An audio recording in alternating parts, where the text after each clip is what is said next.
Live yet. Now we're live. Restart. There you go. Hey, welcome to our live stream. What is up, everybody? It's Monday. We're back. We're live. It's good. Life's good. Off to a good start for the week. Yeah, we're going to do what we did last week. We're going to wait a minute or so, let some people kind of get in because they're just getting that notification on their phone saying that we're going live. So we're going to let people come in, and then we're going to get started.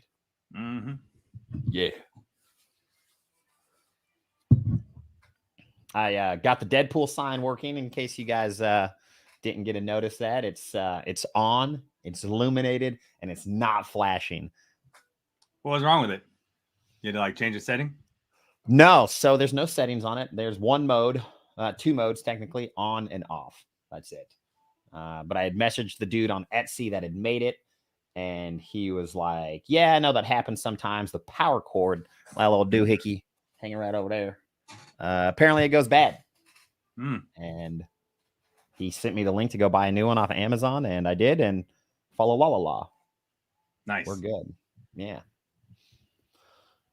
Yep. Well, it's been about a minute or so we gonna get this show on the road.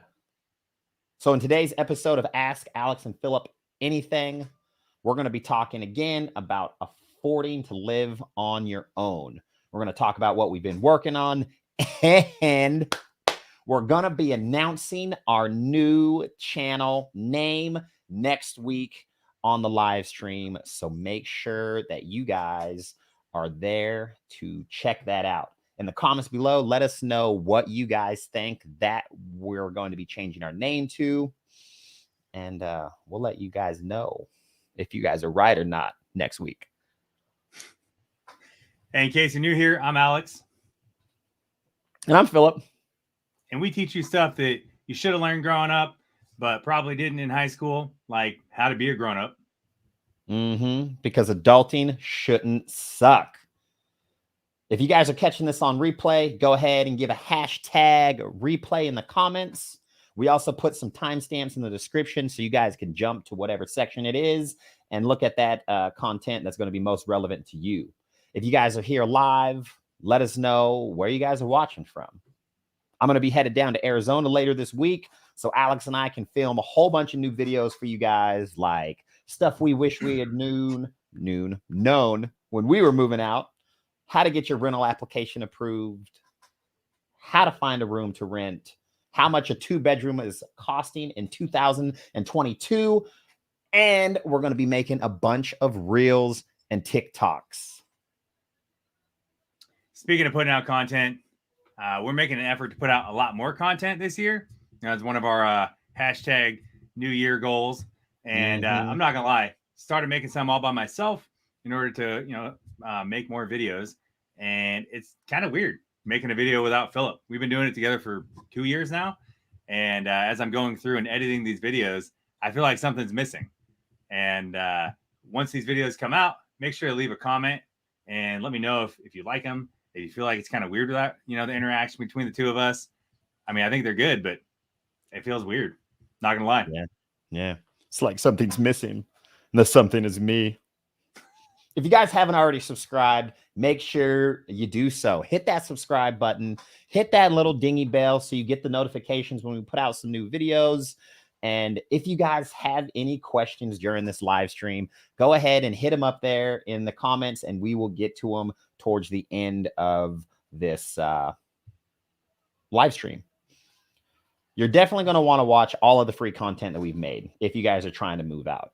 I mean, you can figure out a plan to move out, and just like many of our other subscribers, you can totally get out and move out successfully if you guys watch our videos.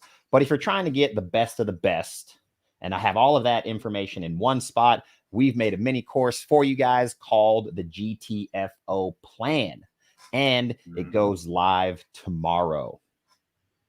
So the GTFO plan is going to cover how to find a place to live, how to create a budget, because that's the cornerstone of actually living on your own successfully, and how to get started on building your credit so you can actually move out or apply at an apartment and get accepted so you can move out. And the best part is you're going to have an action plan from this GTFO plan that you can use to actually move out and be successful at it. Or you can take it if you have overbearing parents and you can show them, hey, look, here's my plan on how I'm going to move out and do it the right way. Because a lot of parents are scared of their kids moving out, and they don't want them to move out because they don't feel like they're actually adults, so they know how to plan things. And you can take this to them and show them, hey, look, I've got a detailed plan and it's well thought out. Here's how I'm going to do it. So you can go and execute it. And the best part is you can do this and it's only going to cost you less than half tank of gas. It's $27. Oh yeah. Unless you guys join the wait list, and then we'll send you a secret code that's going to give you a discount so you can buy the course for $17. If you want to get on the wait list, all you got to do is go to adultfinancialskills.com/GTFO-list. Once you guys get on that wait list, we'll send you guys the information in an email with the discount code and a special bonus.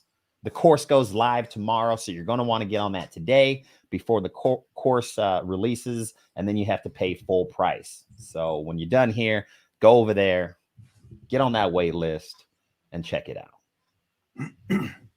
All right, so getting into today's topic, first thing is we think that having a realistic budget that actually factors in how expensive it is right now for the cost of living is super important.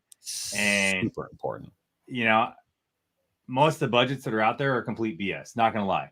It drives me nuts.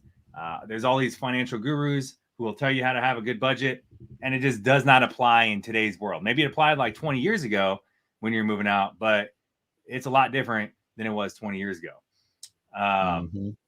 You know, they were made by people who aren't currently struggling, or they forgot what it was like to struggle when you first get started and you're not making a lot of money and things are expensive. And I mean, obviously things are real expensive right now. So we're going to go over our favorite budgeting method today that still applies in our economy right now. And it's called the 70-10-10-10 rule. And what is it? Basically, it's a budgeting method that still works for young adults. And with this method, you're going to spend 70% of your income on your rent, your needs, basically. So your rent, your utilities, if you have a car payment, gas, insurance, phone, all that stuff. So out of all your income, it should only take up 70% of it. And then 10% goes towards having fun, right? Because everybody likes to have fun. If you don't have any fun, life sucks. And I mean, you got to be able to enjoy your life. The other 10%, so now we're up to 90%, is going to go towards your savings, because you got to have a savings, whether it's an emergency fund or you're saving towards a goal or just a savings in general. And then the last 10% goes towards some kind of investing, because you got to better yourself and look towards the future and have something that's going to grow your money. So whether that's a 401k with your employer, or you know, you got Webull or Robinhood and you're investing in stocks and you're trying that out, or you got a side hustle you're putting money towards, 10% goes towards that stuff. So out of, each category, you got 70% goes towards your needs, 10% goes towards fun, 10% goes towards savings, and then 10% goes towards your future with investing. Yeah. You guys have maybe heard of this or maybe not, but the financial professionals and other people all over TikTok and Instagram and YouTube, they're talking about the other budgeting method called the 50-30-20 rule. And they're saying that 50% of your monthly income should go towards things like your needs, your food, your car payment, your rent, your utilities, that type of stuff. They're saying that 30% of your monthly income needs to go towards your wants, which is going to be going to the movies or buying a video game or junk food or new shoes or what have you. And then they're saying that the last 20% of your monthly income goes towards your savings. This is a great plan, but it's built for people that are more established in their life. So people like Alex and I. If you're just starting out as a young adult, like Alex was saying, this is probably not the plan for you, because there's not going to be very many instances where you can spend only 50% of your income on your needs. Like nowadays, 50% of your income is going to be your rent alone. And that's not even going to include your transportation costs or your utility bills and that type of stuff. So the 50-30-20 rule is good when you're older. All right. Yeah, man, can't stress that enough. If you look at all the research people have done right now, most people in America are paying more than 50% of their income towards just rent. They're under 25. 50% or more. That's huge. So just that right there, this 50-30-20 rule doesn't work. So that's why we like the 70-10-10-10, because it's more realistic. And then you don't feel like you're failing every single time you try to actually stick to a budget. So another important thing that we have to mention if we're going to talk about budgeting is an emergency fund, because it's not whether or not an emergency is going to happen. It's when an emergency is going to happen. And if you didn't budget for it, then it's going to absolutely destroy your budget and set you way back. So if you don't have money saved for some random emergency, then, I mean, how are you going to pay for it? Are you going to borrow money from your parents? Will they even let you borrow money? You know, do you even have parents that you can ask for money from? You're going to ask your friends? You're going to try and put it on a credit card? You're just not going to pay the bill? I mean, I've done that in the past, and tell you right now, that doesn't work out too well. Man. Yeah. I mean, if you don't have an emergency fund, you're going to have to pay that money some way or another. You're right. You're going to have to pay back the money that you had borrowed from somebody. You're going to have to pay back the credit card that you put it on. If you don't pay the bill and it goes to collections, then you're going to pay that collections, or else you're going to have screwed up credit. I mean, emergency funds are made for like real emergencies. For example, your car engine exploding, or you broke your arm and you need like medication and you don't have health insurance, or you get laid off from work and you don't have money to pay rent, or any of that type of stuff. That's what emergency fund is for. It's not for a new iPhone or an Xbox or some silly trip that you want to go on and it's an impulse thing. You know, that's what your savings account's for. So yeah.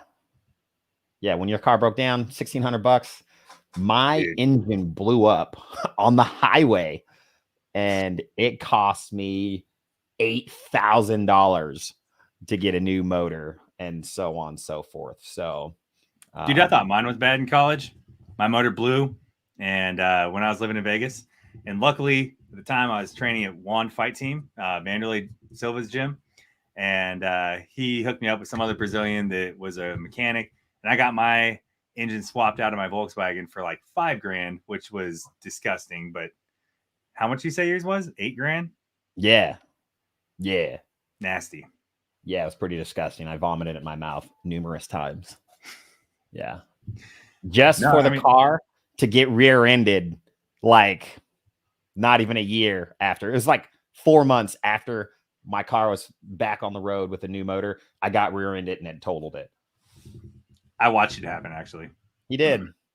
I was driving by, honked at him and waved as this truck slammed into the back of him. And I thought when he got out, he was going to kill the dude, because the guy just was laughing. The guy was laughing. I was like, I'm going to break his neck. It was bad. I flipped the UE and I'm like, I need to go back and make sure things are okay. But yeah. Now you have a way nicer car. So it all worked out. Yeah.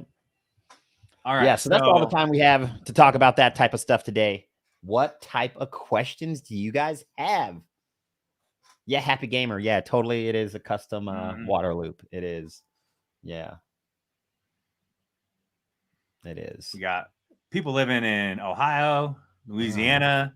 New Those Orleans. places are affordable. You look at like San Diego, that video that we just made for the 2-bedroom apartments in 2022, what they cost. Dude, San Diego, I think the average rent there was like $3,500 a month for a 2-bedroom apartment. Yeah. You should see what stuff is costing in Hawaii. Hawaii is outrageous. You might as well just like build some little hut out on the beach and live there. Eat coconuts, catch some fish, you know, because Hawaii is outrageous. It is wild. But yeah, well, if you guys ain't got no questions, then we can wrap it up. You know, we'll get moving on here. So again, don't forget about the GTFO plan. It's a great course that is Elizabeth, see, you got a question. Affirm, do we recommend them? I mean, it depends for what, right? Loans, to me, right? If you buy an iPhone and you pay $25 a month, right? And then you get something else and you're paying $10 a month for it. Subscriptions, loans, they're going to nickel and dime you to death. And you might be making all of this money, but if you're paying, $300 a month in like loan fees and subscriptions and reoccurring Apple Care payments and cell phone payments because you're buying a phone and then you got your cell phone as well, that stuff will 100% add up. So if you could buy it outright, that's always the best thing you can do, because not having a payment for something and having it is a lot better, in my opinion, than having a payment. Absolutely. Having payments is literally just like this dark cloud over your head. If you're just living paycheck to paycheck and just making payments on stuff all the time, oh, yeah, it's much, much easier and less stressful if you don't have all those payments. It's better just to save it up and pay for it outright if you can, if it's something small, right? Yeah. But like, obviously if you can save up and buy a car outright too, awesome. Most people have to take out a loan for it, but yeah, I 100% agree with Philip on that. I always call him Connor because we're in the military together, so I call him by his last name. Yeah, but yeah, couldn't agree more, man. Huge furniture items. I mean, so that's a hard one too, right? Because I would normally say no, like get something secondhand, get something lesser quality that's cheaper until you can, move to a nicer place or what have you. But a bed, I would potentially consider a firm. Of course you would. Because I have a couple beliefs on, a bed is so important. I mean, you spend like a third of your life in bed. If you're well rested, then you can do so much more throughout the day, but doesn't mean you should go drop a lot of money on a bed. But yeah. That reminds me, we should make a short video on my 3 things that I think you should always spend money on. And that's a bed, because like you just said, you spend a third of your life on it. If you have a crappy bed, get a crappy night's sleep, that affects everything. Everything. Good pair of shoes, right? Because you spend a lot of your life on your feet, and good tires on your car. Even if you drive a crappy car, having good tires, which connect you to the road, super important. That's a whole nother topic, but that just made me think about it. Yeah. That's agree. my own little life philosophy, though. But yeah, no, huge furniture items. Absolutely. Once again, I agree with Philip on that one. Start out cheap and then work your way up from there. Save money where you can. You don't have to. Everybody knows when you're starting out, you don't have any money and you're not rich, most likely, right? And so nobody expects you to look like a baller or look like you're, 25 or 30, like you got everything together. If you're just trying to get out, getting used or cheap furniture is absolutely the way to go. That way you're not just blowing money that you don't have. Yeah. Which actually, Happy Gamer, your question, what's the first thing you should do after you start making good money? The first thing you should start doing is saving more money. Right? Investing that stuff into your IRA, your 401k, all of that type of stuff. Because once you start making that extra money, you're not used to making it. So if you save more right there, then your future self will thank you, as Alex likes to say. Well, what was the first big thing you bought after you started making good money, Philip? A house. Yeah, you won the question. Yes. Yeah. That's what I did. Yeah. Well, and I think we talk about that in one of our videos. So if you guys wanted the story on that, you guys can go over there and check that out. I think that's how to buy a house before 30. Yeah. It's got my little story in there. It's kind of amusing. Yeah. Let's see. The greatest renters insurance company. I have used Safeco, and they were amazing and super easy to use. And I've also used Farmers Insurance, and they sucked. They were just difficult. They never wanted to get back to me. I had to constantly hound them. Hated them.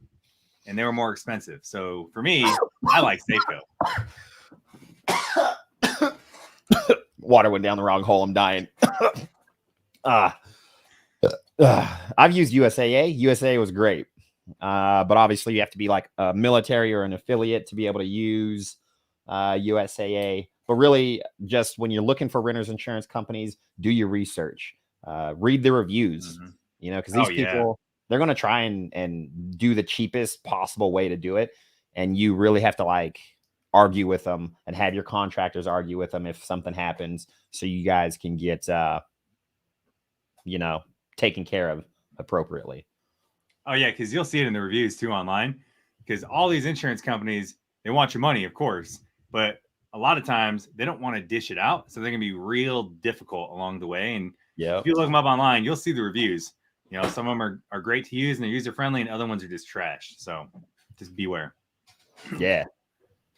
Vantage Trading. Love hearing stuff like that. You know, those are always our favorite comments to see. It's the biggest reason why we started doing this, you know, to help change people's lives. And we saw in classrooms that there was such a disconnect between what was being taught and like what you actually need when you're a grown up to know. So we were like, oh, let's do this. And it's been great. You know, it's always good to read those comments from you guys that we're helping you guys out. So we appreciate it. Yeah. It's time to get a new vehicle. Just had the alternator and water pump fixed. Now I know my timing belt's on its way out, which is what causes the engine to go kaboom. Well, change the timing belt. Drive into a wall. A lot cheaper. I'm kidding. Don't do it. Yeah, no, it does suck fixing all those things on cars. It is a lot cheaper to keep fixing it than to get a car payment, but it's a huge pain in the butt. Yeah. You know, and that was the thing. So my car, I had a Subaru Outback XT, which was essentially a WRX version of a Subaru. And it had just problems out the yang nonstop. But it was a great adventure car. I owned it outright. And even paying, you know, like $500 to get something fixed here. And then not having issues again for 8 months or a year or whatever was still cheaper than what it would have costed if I had a $200 car payment every single month. So it does suck. But eventually, if you keep replacing everything, nothing else should break in theory. Right? So I drove a Honda Civic for years. And the thing was cheap to fix. And, you know, I owned it and it was so much better than having a car payment. But when you get mad and you get frustrated because stuff keeps breaking, it's so easy to just get in that mindset of like, I'm just going to go get a new car. It's worth a car payment, but it's really not. Car payments suck, you know, and they're expensive month after month. When I was in college, I had a car payment and I regretted that every day. Writing that check for, I don't know, back then it was probably like $300, which was a lot of money at that point in my life. You know, I was thinking, hey, $300 a month, I could be going to Mexico or I could go to Hawaii or whatever every month. But instead I got this stupid car payment. Whereas like if I had just owned that Civic outright, you know, it was only, I don't know, I think probably like a $4,000 or $5,000 car, but it just ran forever and it was cheap to fix. You know, that's a lot cheaper than a new car payment every single month. It just bogs you down. And like we were talking about earlier with all those other payments, when you start stacking payments on payments on payments, it really makes life suck. Yeah. What's your perspective on donating money when starting out? I think donating money is a great thing. Depends on what you're giving it to, right? Maybe it's for religion or maybe it's to a cause that you really believe in. And I think that taking your money and helping other people is very admirable. And I mean, if you can afford to do it, awesome. You know, a lot of people just really struggle to get by. And that's why we don't really talk about like donating money in the beginning. A lot of people do that as they tend to get more money, then it's easier on the finances. But no, I think it's super important to give back in one way or another.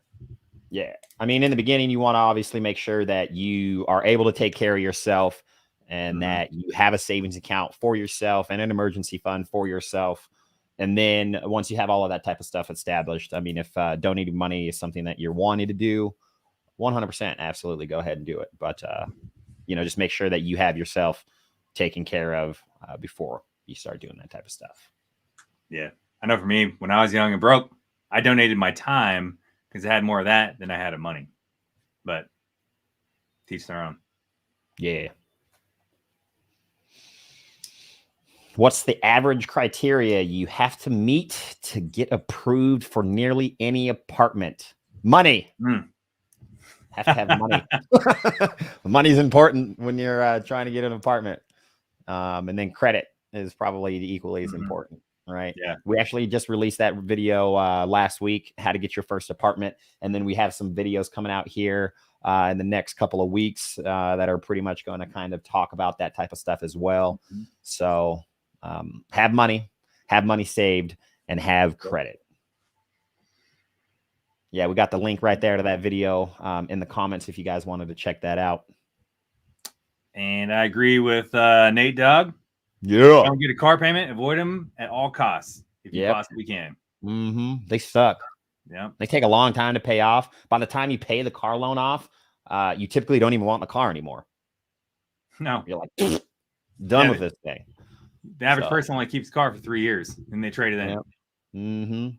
And then if you're trading in a car that's not as worth as much as your loan is, then you got that negative equity, which means you want to trade the car in. Your car's worth, $10,000, but your loan balance is still $12,000.